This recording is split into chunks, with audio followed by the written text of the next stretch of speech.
to our third live stream. Life's dream.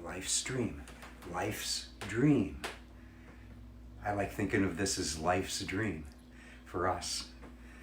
So, today, we're going to talk about Holly's and my travels. And by the way, that's Holly behind the camera. Say hello. Hi. About our travels with George Carlin. But first, before I forget, I want to say to everyone that if you're not signed up for my newsletter, please do, because that's the only way we could stay in touch with each other, because all the algorithms are designed for a lot of the social media platforms not to connect us with each other, but to find ways of making money. So I signed up 5,000 friends on my Facebook page millenniums ago, and now I have to pay in order to reach them, which is what the friends wanted. So if you sign up for my newsletter, then we could always stay in touch. You could email me personally, everything. So I just wanted to get that out of the way. So today we're going to talk about my and Holly's touring with George Carlin, which took place from 1991 till 81. 1981. We wrote down 91. 1981 Let me fix to that. 1983. 1981 to 1983. Hey, we're 70 now. Yeah, I'm 76. My memory is a thing of the past, as I say. So yeah, 1981 to 1983. And during this touring with George, which was incredible fun, Holly was asked by George and his manager to work on a book with George and help put the book together and illustrate it. So, and here's a picture of the book. Here, let me take the camera. Okay, there's Holly. There's the book. It's called Sometimes a little brain damage can help. Yeah. So let's flip the pages. So we're going to start with this story that goes back to July of 1972. 72. Yeah. And Corky was performing with his Siegel Schwall band at Summerfest, Milwaukee. And there were police, I'm told, waiting in the wings because they knew Lenny Bruce and George Carlin and those great benchmark performers. They knew he was going to do the 7 words, which, was part of his routine. Yeah. And we all saw And this is the actual photograph of him being carted off to jail, and this is superimposed over it is the real and there's George with the sandals affidavit, the real affidavit of his arrest warrant. And so it's very funny because it says whereas defendant did say so and so and so and so, and whereas he had said these naughty words and so on and so forth. And actually the actual affidavit is quite hilarious. Anyway, Siegel Schwall. But the story was opening for George that night, and we saw backstage that George was being arrested, and Jim Schwall. You want to take over? Okay. And Jim Schwall said to me, "I'm going to go get George's coat out of the dressing room, wink, wink." And so actually the coat you see George wearing is, I think, Jim Schwall's coat. I'm not sure, but I think so. And Jim Schwall wore George's coat with a lot of stuff in the pockets that they did not want the police to find. And George, from then on, would tell stories about how Siegel Schwall saved his butt. And it would credit me with actually doing the jacket thing, but it was actually Jim Schwall. So that's in the book, and I'll have Holly talk some more. So the 7 words. So Jerry Hamza, George's manager for many years,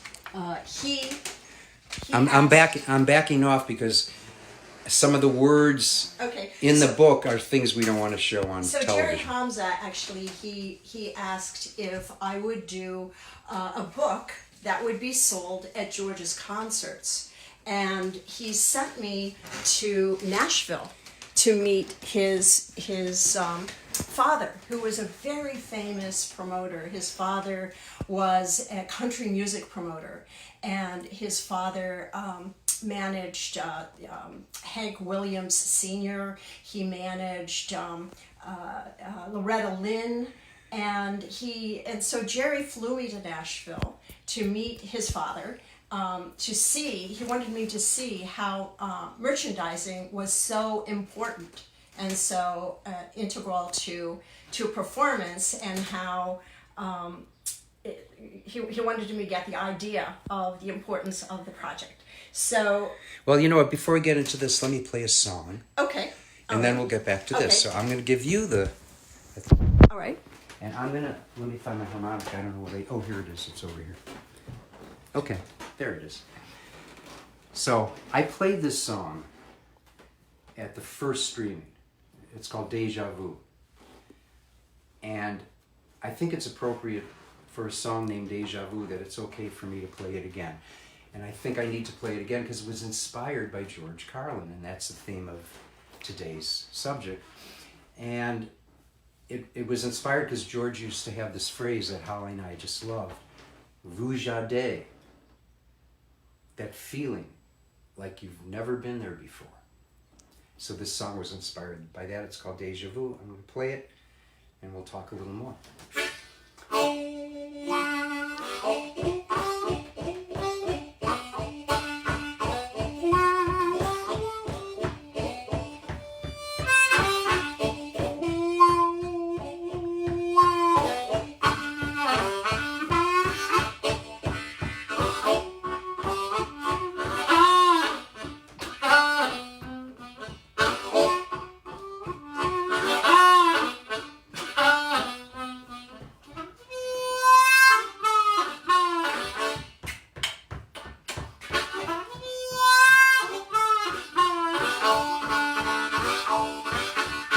See, I've seen that face before. Some particular time and place before. Well, I don't know. Could be deja vu, or just my imagination running away with you, or just my imagination running away with you.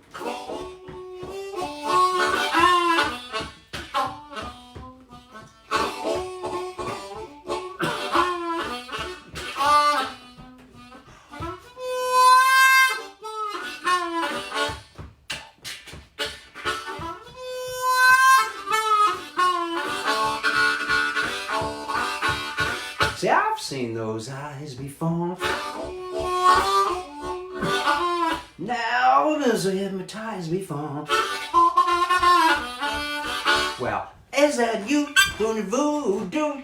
Or just my imagination running away with you? Just my imagination running away with you.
never met before. At least we never met as yet before. Well, you're so cool, and I'm so free. How about you and your imagination running away with me? Well, you're so cool, and I'm so free. How about you and your imagination running away with me? How about you and your imagination running away with me?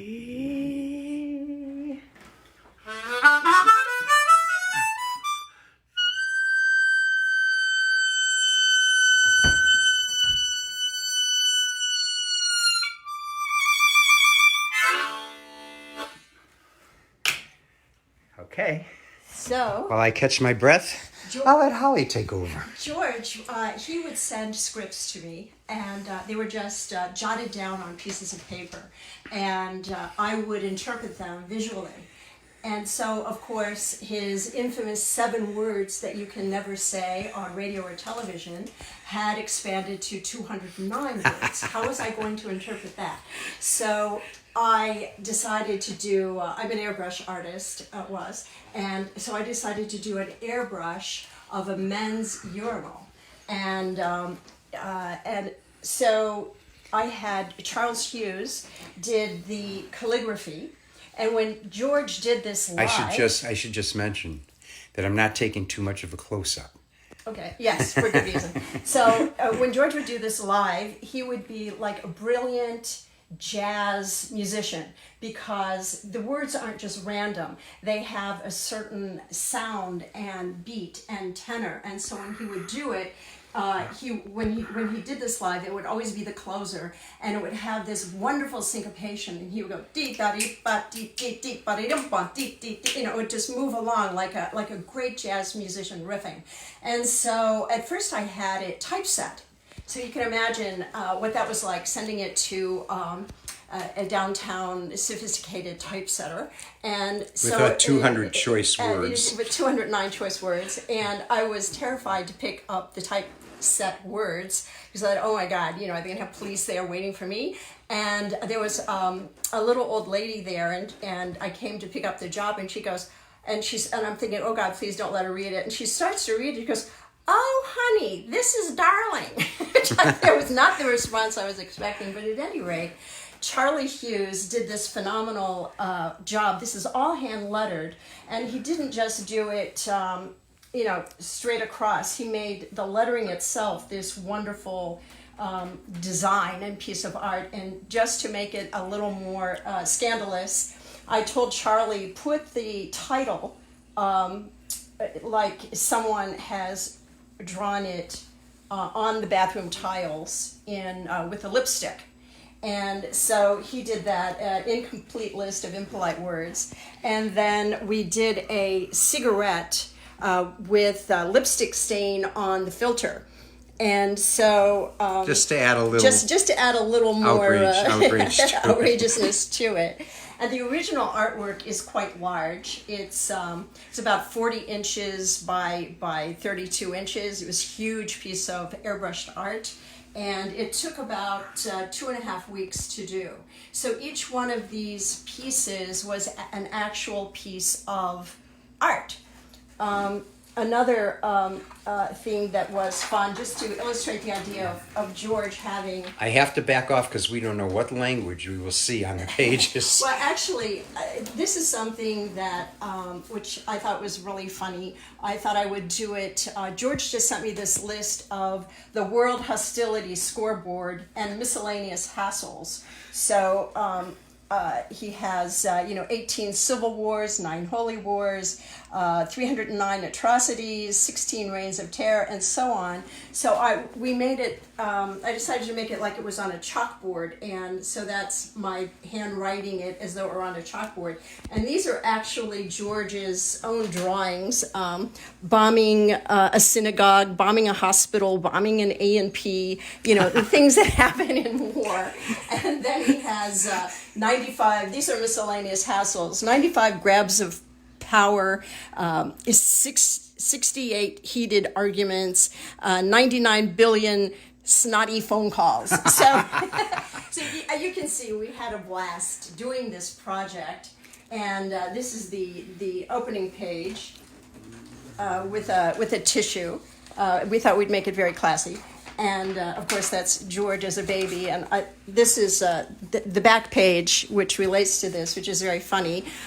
This is the national tie champion of 1950. That's George waiting for the phone to ring with word of his victory in the national tie championships. He had just come in second in the national Pompadour championships. Boy, was I pissed. I needed a win.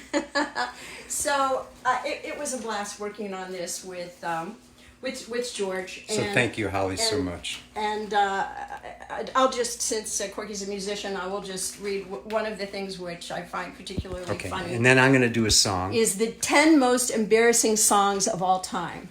I Gotta Be Me, My Way, I Write the Songs, That's Life, Let Me Entertain You, Hey, Look Me Over, You're gonna hear from me, Impossible Dream, That's Entertainment, If My Friends Could See Me Now, bonus song, I Believe in Music. So that was a great fun that we had doing this book, and I think that George was very happy with it because he ended up selling it to Running Press, a publisher. Yeah, let me get a shot of that. So that was a lot of fun. There's Holly, and I had Frank Carlin and Holly Tucker, designers, illustrators, Holly Tucker. So I had a lot of really good friends help me out on this project, and we all had a blast. And Corky's going to play a piece for you on piano. Yeah, so when I was opening for George, I had just, the 80s, I was in the middle of my solo career. And so these are some songs that I played opening for George. And then I have a hilarious story I'm going to share with you about touring with George. But in the meantime, where I was born and raised, Southwest Coast Blues.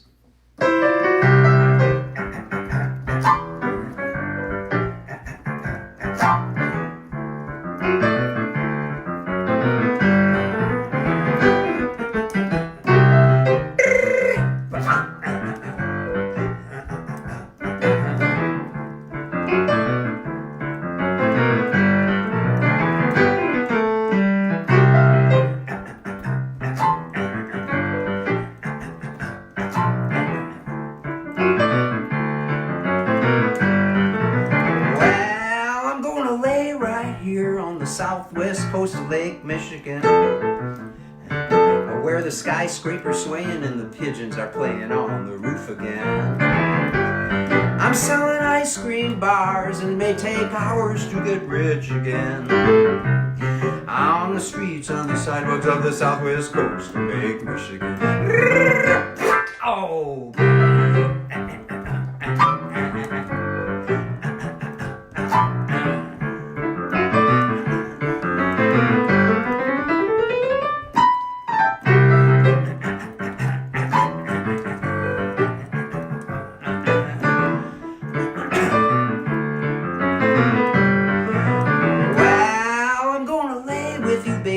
Southwest coast of Lake Michigan,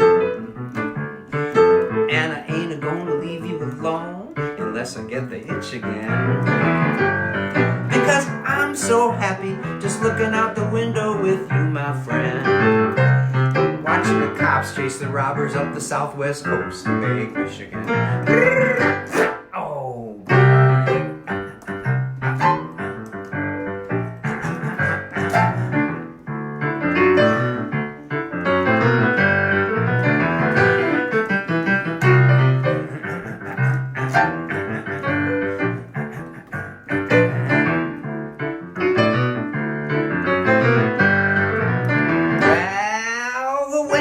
Splashing and the dead fish are flashing on the lake again, and the wind is a-shifting and the smog is drifting in on Chicagoland. And I've been sitting here thinking, am I gonna have to be here to the very end, waiting for the palm trees to grow on the Southwest coast of Lake Michigan.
story time.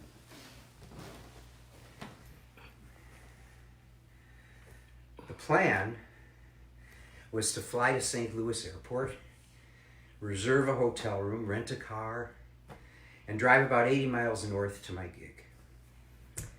Right after my concert, I drive back to the airport, return the car, check into the hotel, and the next morning fly to Tempe, Arizona, and join George and his manager Jerry and my wife, who was going to be waiting for me there. That was the plan. It was a warm morning in early spring. I performed my solo concert, and at 11 p.m., headed back towards St. Louis.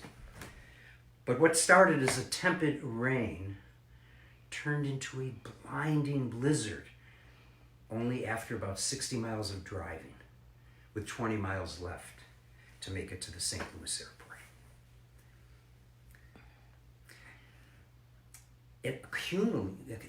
The snow accumulated so fast, my rented car just stopped in the middle of the highway. There was a four-wheel drive car behind me. Carl offered to drive me to the next exit where there was a gas station and I could get a tow. Well, I left my bags in the rental car in the middle of the highway and took off with Carlin.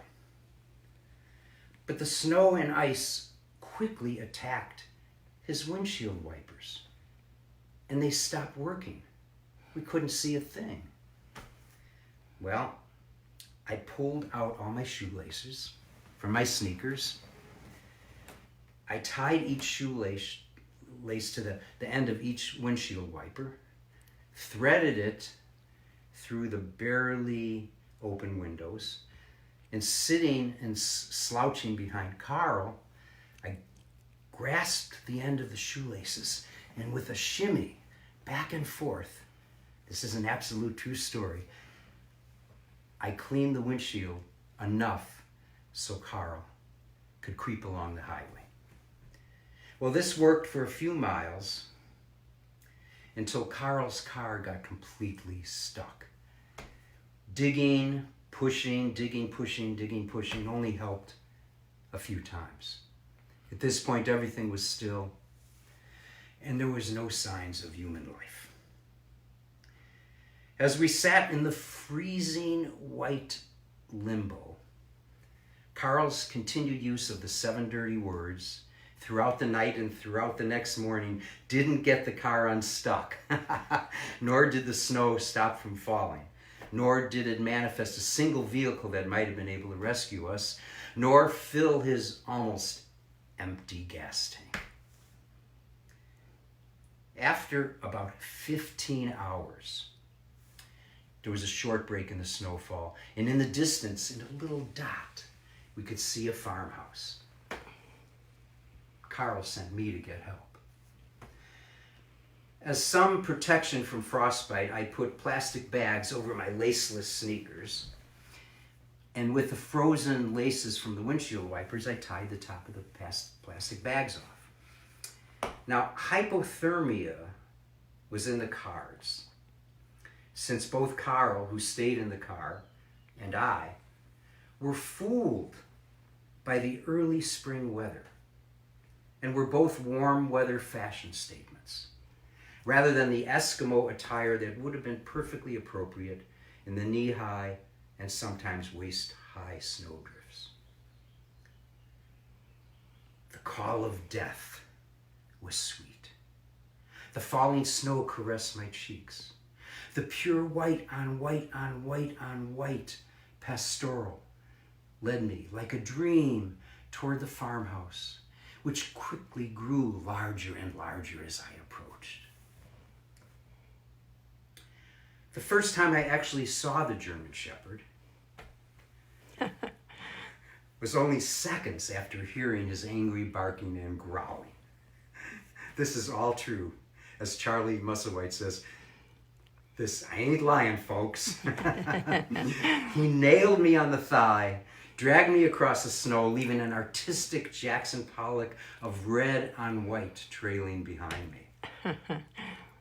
The farm couple raced out, yelling, "Pop! Puffy, Puffy. They got Puffy off me and helped me into the farmhouse. The house was nice inside and out, and the people were nice inside and out. By the way, this story appears on the booklet in my Solo Flight album. Oh, Holly has a picture of it. Oh, she's taking a picture, yeah. But this is a sort of a different version. This is a different version of it. But in case it sounded familiar to you. So anyway, they took me in, and I got cleaned up, and they patched up my wounds and gave me some soup and also a nice sweater that had a tear in the left arm to match my ripped jeans.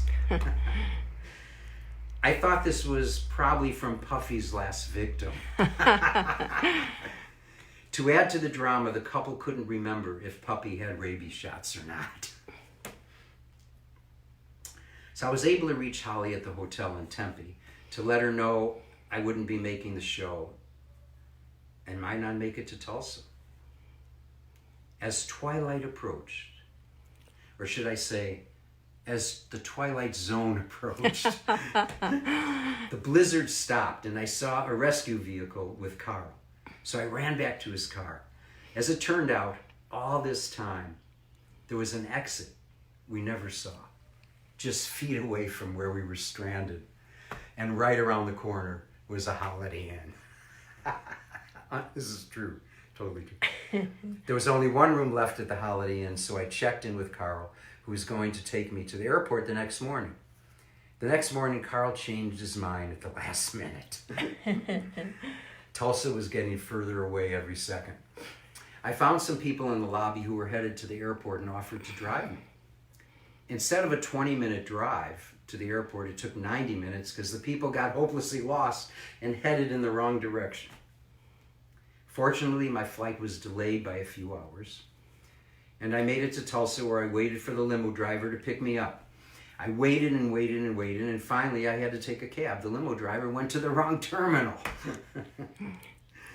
By this time, another act had taken my place. But they were not ready for public exposure. And they were very loud to boot. And awful. Okay, Holly. The promoters were trying to get them off the stage. George's manager, Jerry, saw me enter and came over to me and said, "Get up there." I said, "Jerry, it's okay. Let them play. I don't need to perform." And he said, No. George is not going to go up on stage and following these guys. You have to get up there. Well, people were already yelling, "We want George! We want George!" You know, they finally get the band off the stage. So understand, this was a dinner theater. So you could see the people looking up at the stage, you know, foaming at the mouth in anger. And I'm in the wings, and I could see from the wings the audience still yelling, banging their knives and forks, especially their knives, on the tables with gritted teeth. "We want George! We want George! We want George!" The announcer comes out while I'm in the wings and says, "And now, ladies and gentlemen, I'm so happy to introduce to you George." Oh, I'm sorry, Corky Siegel. And he runs off the stage. That was the greatest introduction of my life. So with that, it's been, we're doing good on time. I could still do another tune. All right. Okay.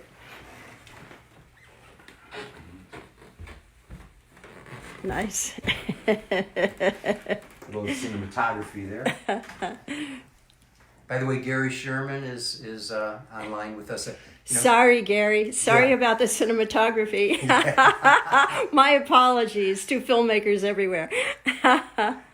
Gary is a famous filmmaker. He did The Last Poltergeist and some amazing horror films and some great detective things and ABC's Missing Persons. Anyway, we haven't been able to figure out yet how we could do all this that we're doing and still read the comments, but hopefully by next time. And when should we do the next one, Holly? Tuesday? We'll announce. Thursday, Friday, Saturday, Sunday, Monday, Tuesday.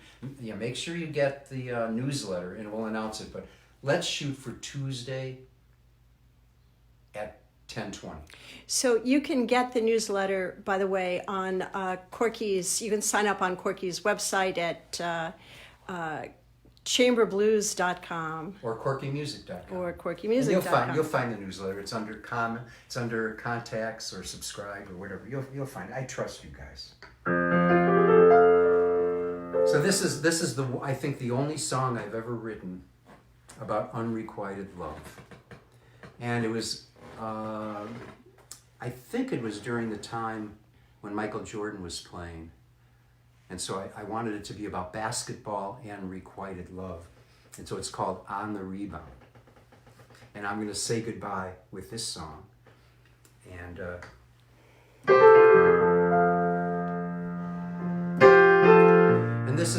this is not a blues song. It's not exactly what I'm known for, but I've been writing a lot of these in the dark.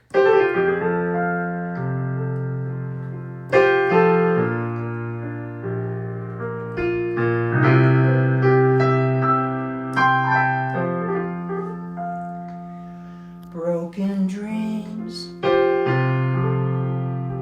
and the shattering sound.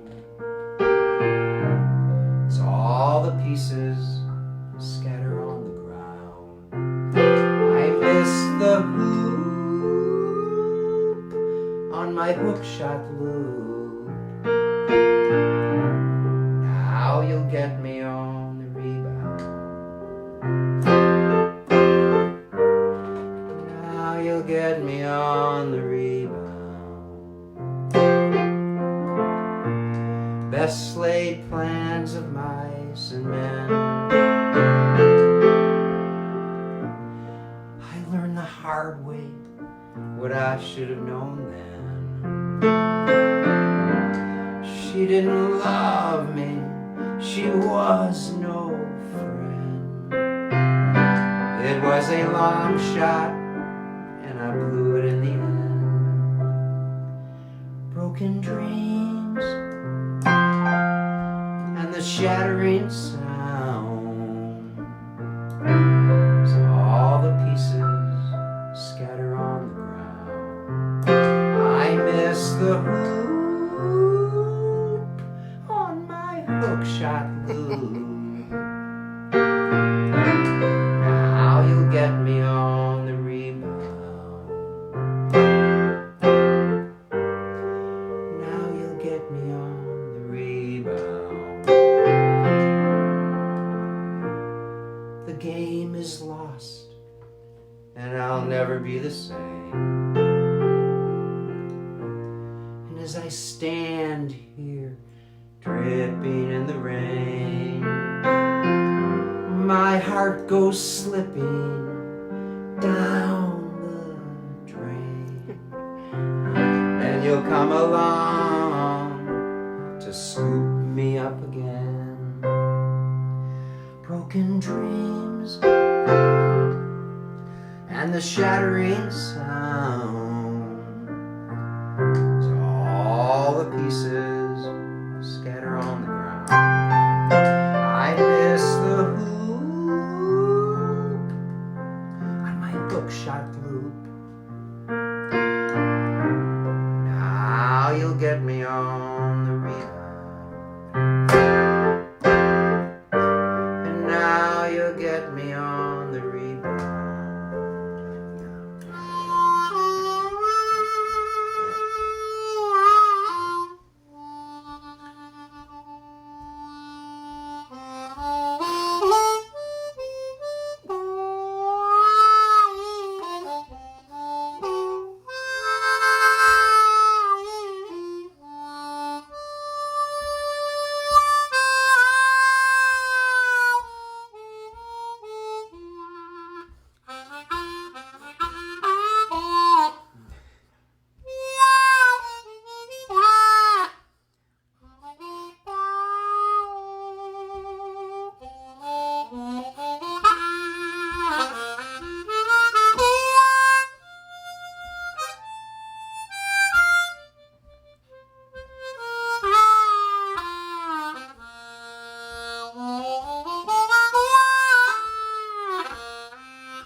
Goodbye, everyone. See you next time. Thanks for joining us.